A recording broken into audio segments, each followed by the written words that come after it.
lá no quarto de Santo é o Santa teu nome, Casa, Deus. e onde Santo é for, o teu Pai amado, nome, a Deus. enfermidade, Senhor que Jesus. caia por terra diante do teu santo Nome, nome, Pai. Te e que adoramos, todo mal Deus. seja destruído pelo toque de Deus, poder da tua Fala unção. conosco, Deus. Senhor, que todo coração triste se alegre, Jesus. que toda Pai, alma que a tua contrita, presença, Senhor meu Pai, amado, ela venha ser possa sobre essa estar igreja, confiante sobre as nossas que em vidas, Ti Pai. ela vai vencer. Em nome Que de nessa Jesus. noite nada nos atrapalhe de ouvir a Tua Oh, palavra. Pai, fala conosco. Que a Senhor Tua palavra Jesus. ela seja a base Precisamos, fundamental Deus, da tua para tudo presença. aquilo que Pai. precisamos e necessitamos. Em nome de Jesus. Despe-nos, Senhor, do homem natural e veste-nos do homem espiritual. Que o Teu Espírito encontre no nosso coração lugar para mudar os nossos sentimentos, mas que encontre em nossa mente um lugar para habitar em nós. Fale conosco, te glorificarei. Se há aqui alguém morto, há aqui alguém, Pai amado, passando por um momento difícil, antes de ouvir a palavra, que o Senhor acalme o coração e que o Senhor retire essa dor, porque nada vai atrapalhar os seus filhos de ouvirem e compreenderem a tua voz. Em nome de Jesus. Amém. Boa noite, paz seja convosco. Amém. Glória a Deus. Vamos abrir nossa Bíblia. Salmo, capítulo 23, versículo 6. Hoje é a penúltima reflexão sobre as maravilhas de Deus. Eu quero falar sobre uma maravilha que é bônus. Oh, glória. Salmo 23, 6. Certamente que a bondade e a misericórdia me seguirão todos os dias da minha vida, e habitarei na casa do Senhor por longínquos anos. Amém? Podemos assentar. Glória a Deus.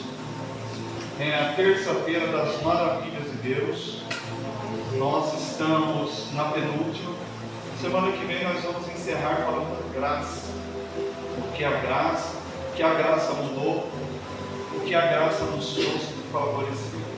Mas hoje eu gostaria de refletir sobre a bondade de Deus.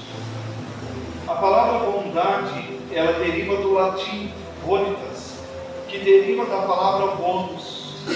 Ou seja, a palavra bônus significa bom, agradável e que traz benefícios. Bondade é a qualidade de se manifestar satisfatoriamente.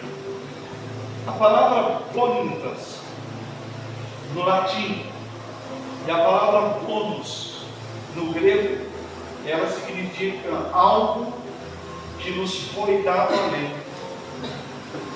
A misericórdia e a bondade me seguirão todos os dias da minha vida. A bondade e a misericórdia, da qual eu já falei aqui, elas são bônus do amor de Deus. Elas é um prêmio extra do amor de Deus. Porque se fosse só o amor, não necessitaria da cura, não necessitaria do perdão, porque o amor bastava. Só que Deus tem um amor tão completo, que junto com o amor, do amor, vem um bônus chamado misericórdia e outro bônus chamado bondade. Ninguém é bom e ninguém é misericordioso se não for pelo amor de Deus, que é nos dado a cada momento da nossa vida, a cada instante, porque sinceramente nós não merecemos. Não há nada em nós que possa dizer, por isso que eu estou sendo bondoso com ele. E quanto mais cruéis é a raça humana, maior é a bondade de Deus. Porque se Deus fosse humano, Deus já teria destruído a humanidade. Se ele pensasse como nós, seres humanos, ele acabaria com esse mundo. Porque o mundo é cruel, o mundo é mau, o mundo é competitivo, não tem que ser assim. Não tem que haver competições de uma facção ou um setor achar que é melhor que o outro. Não, nós somos todos iguais diante de Deus. Então a palavra bondade, ela, nos seus significados, é agradável. A bondade de Deus é agradável. A bondade de Deus também traz benefícios.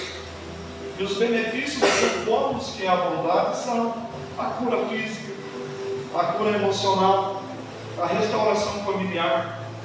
E esse Deus bondoso, esse Deus amoroso, o tempo passa, mas Ele não muda. Nós erramos e Ele não muda, nós pecamos e Ele continua o mesmo. Continua com a mesma compassividade. Porque também da bondade surge outro bônus da bondade chamado compaixão. É compadecer. Hoje eu vi o quanto a humanidade ela está perdida. Nós vimos esse final de semana que o ex-presidente dessa pátria, o Jair Bolsonaro, ele passou mal, foi operado. E hoje, irmãos, a Rede Globo me lança com a foto dele operado. Não é por ser quem é, senhor de 70 anos. Como eu não desejo mal do atual presidente dessa república, mesmo não concordando com ele, não tendo votado nele, eu oro para que Deus o alcance. Vocês sabiam que o irmão do presidente Lula é pastor da Quadrangular? O pastor Roberto, ele era pastor de São Bernardo do Campo. Nós conhecemos o pastor Roberto numa convenção. Na própria casa dele, ele tem um pastor. Não aceita Jesus porque não quer. Não aceita Jesus porque não tem interesse. Mas mesmo assim eu oro pela pessoa que lá está, mesmo eu não tendo colocado. Aí pega um senhor de 70 anos, depois de ter quase sido morto por uma facada, operado e coloca embaixo. O intestino do Bolsonaro já se antecipou ao corpo e está preso. E depois pede perdão, porque confundiu nada. Eles colocaram o intestino do Bolsonaro e a flor dele.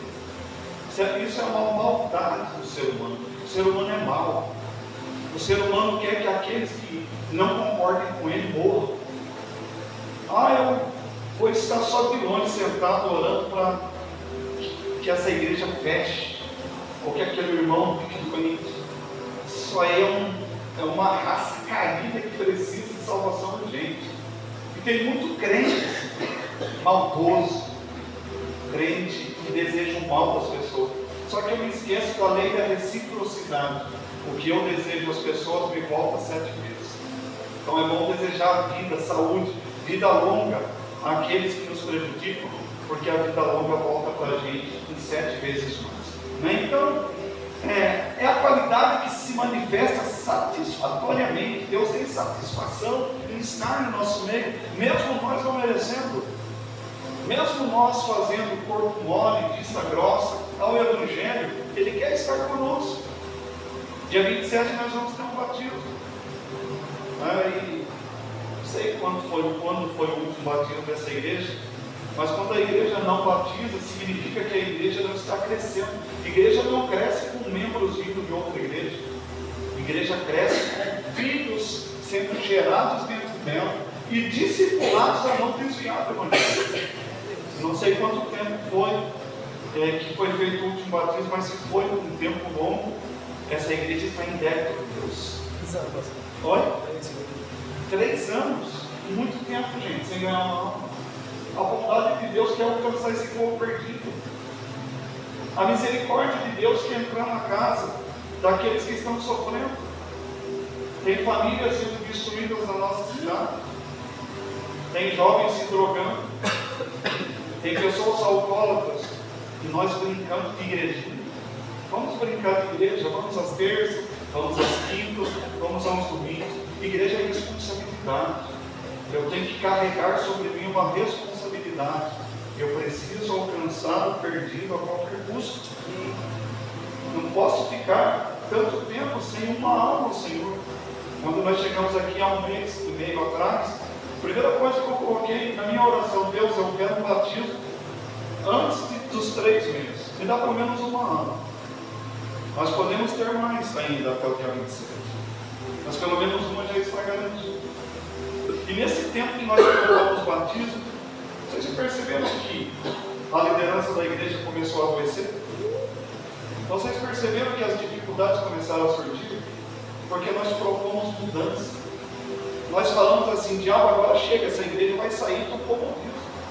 Nós vamos tirar as teias de aranha, porque isso aqui não é um circo, não é um show. Isso daqui não é um centro de atratividade onde nos reunimos para abraçar os irmãos que amamos. Porque é guerra, é batalha espiritual. Nós precisamos ganhar almas, então nos dê almas.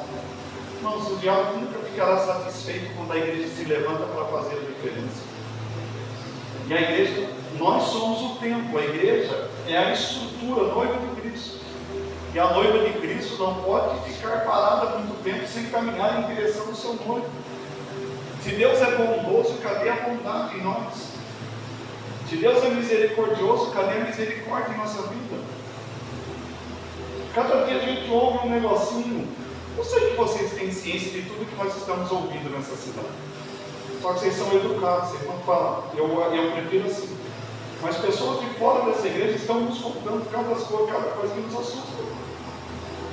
Falei, não, mas nós vamos continuar na purificação dessa igreja. Acabou esse tempo.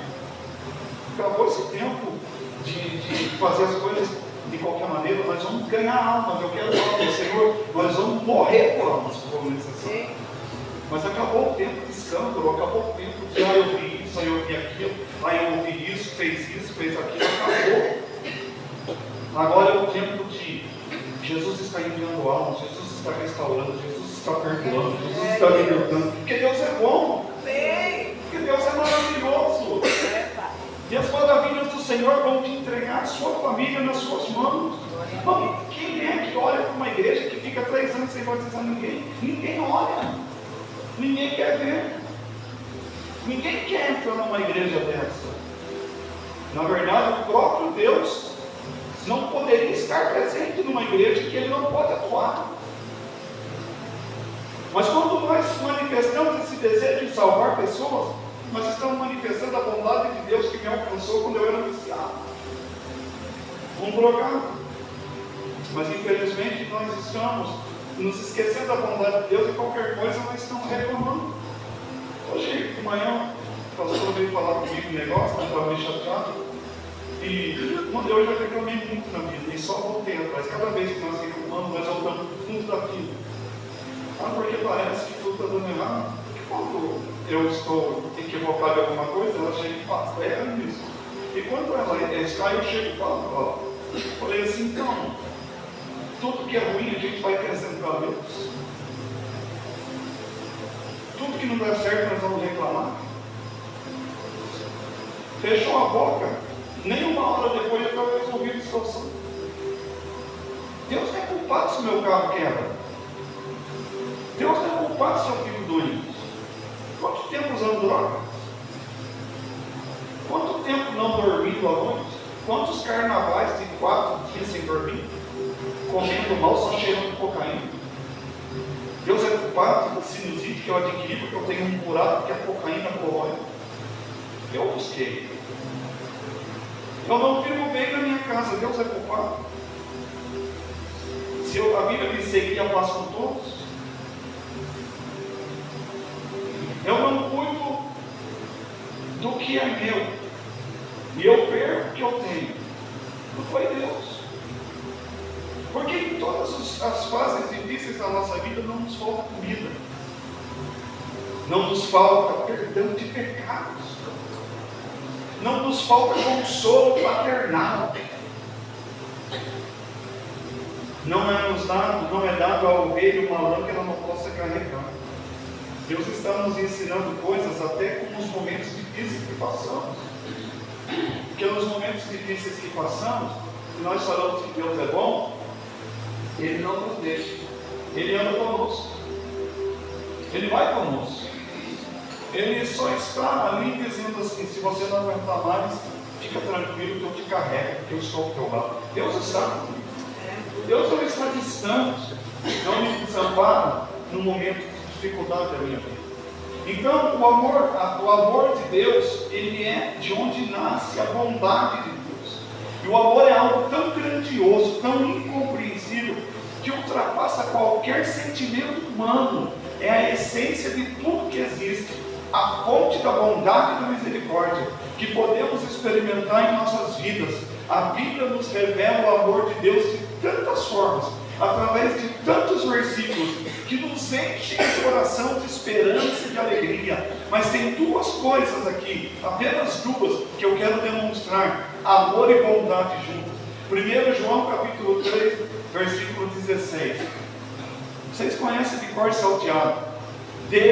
Porque Deus amou o mundo de tal maneira que deu o seu Filho unigênito, para que todo aquele que nele crê, não só o irmão que está sentado dentro da igreja, que eu sou pastor, não só os meus parentes, não só a sua família, todos aqueles que nele crê, não pereçam, mas tenham a vida eterna. Esse é o maior ato de amor que já existiu, o sacrifício de Jesus na cruz, para nos redimir dos nossos pecados e nos reconciliar com Deus. Reconciliar fala de aliança, reconciliação, aliança está dentro de reconciliar. Reconciliar ou aliançar está dizendo de voltar. Lembra do filho pródigo? O pai tinha todo o direito do mundo. E outra coisa, quando o filho virava as costas para o pai e fosse embora, se ele voltasse, ele tinha que ser apedrejado. E o pai não permitiu nada disso, foi envergonhado para restaurar o filho. Quantas vezes nós já envergonhamos o nome do Senhor e Ele mesmo assim nos reconciliou em Cristo, nos aliançou outra vez? Então, essa é a maior prova do amor de Deus e de sua bondade. O amor incondicional, sem pôr condições. Se você não mudar, nunca avançou. Já reparou que nas piores fases da nossa vida é o momento que Deus mais nos abençoa? Quanto menos nós merecemos, mais Ele atua. Vai entender esse amor? A gente que descarta as pessoas de primeira, né? Não gostei, vai embora. Não gostei, tchau. Ah, você não é daqui? Tchau. Nós descartamos as pessoas quando elas pensam ao contrário da gente. Quando elas agem totalmente diferente daquilo que ensinamos. Os pais ensinam os filhos fazem o contrário. Meu irmão, é tão complicado, dá para entender um pouco. Um dia, numa igreja nossa, nós achamos dentro da casa pastoral uma trouxinha de maconha. Trouxinha não, nunca maconha. Meti fogo em tudo. Só quando eu meti fogo, assim, queimei, começou a subir aquele vapor. Quem passava na rua achava que dentro da igreja estava fumando maconha. Tinha um dos nossos filhos que levou. Nós não desistimos. É lá que repreendemos. Tem que repreender. Nós não desistimos. Por esse simples ato de uma pessoa de coração duro que nós somos, não assim duro de ser salvo, mas duro, às vezes, de achar que nós mandamos e sabemos tudo. Imagina Deus. Se nós não desistirmos, Deus não vai desistir de você. Só que nós estamos mais preocupados no nosso ministério do que na nossa comunhão com Ele, ao meu ministério. E a comunhão, e a vida com Deus, e o andar com Ele. Se for para perder a salvação e o ministério, eu prefiro perder o ministério. Mas a minha salvação eu não quero perder jamais. Porque essa comunhão eu quero que vá até o dia do arrebatamento. Porque Ele vai voltar. Amém. Amém? Então nós precisamos entender o amor condicional, o incondicional, o amor eterno. Não importa o que você faça, Deus sempre vai te amar. Não importa o que aconteça, Deus sempre vai estar ao teu lado. Isso aí chama-se bondade. Quantas vezes eu disse, não quero saber desse nome. Porque quando eu estava usando droga, eu estava dizendo para Deus, não quero saber disso. Sai daqui. Me deixa em paz. Quantas vezes isso? Quantas vezes quando eu estava roubando, eu estava dizendo para Jesus, não quero nada contigo. Mesmo assim, Jesus nunca desistiu. O Pai nunca desistiu. Então, a primeira coisa para você entender a bondade de Deus, o amor incondicional. Segunda coisa, Romanos capítulo 5, versículo 8. Romanos capítulo 5, versículo 8. É outra passagem que fala da bondade de Deus. E Ele prova que Ele é bom. Está ali, ó. Eu vou até sair para você ler. Mas Deus prova o seu amor. Prova o seu amor, Ele demonstra o amor. Para quem? Para conosco, em que Cristo morreu por nós, sendo nós ainda pecadores. Cristo não morreu por nós porque nós ficamos bonzinhos, porque eu deixei de muita coisa. Cristo morreu por mim, sendo eu ainda drogado. Cristo morreu por mim, sendo eu ainda pecador. Como que vai entender alguém andar ao lado? A pessoa não toma banho há 2 anos.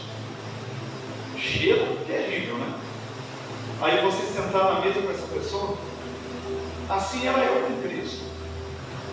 Estava fedendo o pecado. Estava fedendo.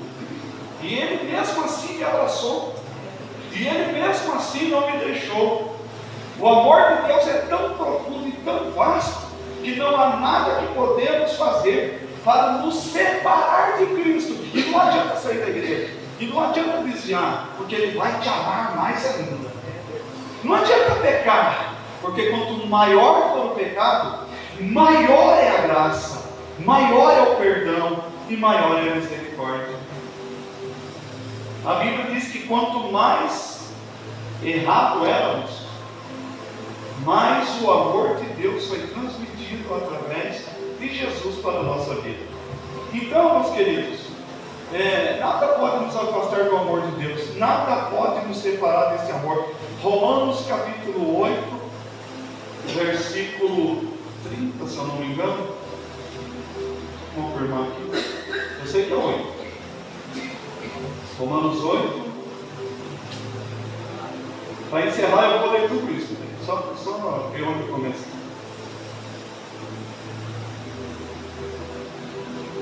Eu já estou no 9. Romanos 8:31 ao 39, eu vou estar encerrando com isso, vou ler junto. Fica de pé, eu quero fazer um ato profético a respeito da vontade de Deus sobre a sua vida. Você vai repetir comigo, tá? Eu falar, você repete comigo. Só que eu vou pôr assim na primeira pessoa. Fala comigo. Que direi? Pois a essas coisas. Se Deus é por mim. Quem será contra mim? Aquele que nem mesmo ao seu próprio filho poupou, antes o entregou por mim. Como não me dará também com ele todas as coisas? Quem tentará acusação? Contra o escolhido de Deus? É Deus que me justifica. Quem é que condena? Pois é Cristo quem morreu. Ou ainda quem ressuscitou. Dentre os mortos. O qual está à direita de Deus. E que também intercede por mim. Quem me separará do amor de Cristo? A tribulação? Ou a angústia? Ou a perseguição? Ou a fome? Ou a nudez? Ou o perigo? Ou a espada? Como está escrito? Por amor de mim. Ele foi entregue à morte todo dia. Fui reputado como ovelha para o matador. Mas em todas estas coisas, sou mais do que vencedor por aquele que me amou. Porque estou certo de que nem a morte, nem a vida, nem os anjos, nem os principais, nem as potestades, nem o presente, nem o futuro, nem a altura, nem a profundidade, nem alguma outra criatura me poderá separar do amor de Deus que está em Cristo Jesus, meu Senhor. Aleluia. Isso é um ato profético da bondade de Deus.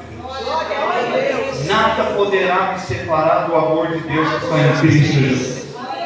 Então guarde sobre a vontade de Deus nesta noite e entenda, Ele te ama e acabou. Ele te ama e pronto. Não importa o que as pessoas digam, não importa o que você pense, Ele te ama e Ele é bondoso. Pai, em nome de Jesus, eu quero orar agora, agradecendo a tua bondade. Agradecendo, Senhor amado, que o Senhor é um Deus zeloso, misericordioso, bondoso, pleno, absoluto, e que tem nos dado, Senhor, além daquilo que possamos pedir ou pensar. Obrigado pela tua fidelidade imensa. Obrigado pelo teu incomparável amor. Eu não merecia, nós não merecíamos. Senhor, que amor é esse? A ponto de entregar o teu filho para morrer em favor de um sujo, de um imundo, de um perecível pecador. Que amor é esse? Que bondade é essa? Que misericórdia é essa infinita? Como podemos retribuir a isso, Senhor? Não tem como, não dá para pagar tamanha bondade. Mas nós queremos pelo menos tentar servir a Ti de todo o nosso coração. Mas por favor, nos momentos em que falharmos, nos momentos em que errarmos, no momento em que o pecado aparecer, tem misericórdia de nós. Continue sendo bondoso para conosco e não nos meça com a régua que merecemos ser medidos. Não nos julgue pelos nossos pecados, mas, Senhor, que a cruz seja suficiente para que o perdão de Deus exale através de nós e nos abençoe. Perdoa as nossas famílias, perdoa essa cidade, perdoa-nos como líderes cristãos, perdoa-nos como corpo de Cristo, que não temos tido a mesma compaixão e misericórdia com o nosso semelhante. Ah, Senhor amado, que o Senhor não nos lance no inferno, porque nós não fomos bondosos como o Senhor tem sido para conosco. Ensina-nos o teu caminho, guarda-nos em tua vereda e mostra-nos o quão favorável tu és para conosco e com os nossos entes queridos. Obrigado, Senhor, por essa chuva. Obrigado por estar cuidando daqueles que estão doentes. Eu sei, Senhor, que eles certamente estariam aqui, os que estão trabalhando, guarda no caminho de volta, aqueles que vão sair daqui a pouco, os que vão entrar em terceira, guarda nessa jornada e abençoe, em nome de Jesus. Amém e amém, Jesus. Amém, então, Pai. A irmã Célia pediu para orar por ela e para o marido dela, porque já estão muito agrícolas, lá do Pacaembu. Irmã Célia, nós vamos orar aqui no caderno de oração. Fica tranquila, se ela decidiu por Jesus. O Ailton, o marido dela. Vamos orar pela Célia, pelo Ailton, se ela decidiu por Jesus.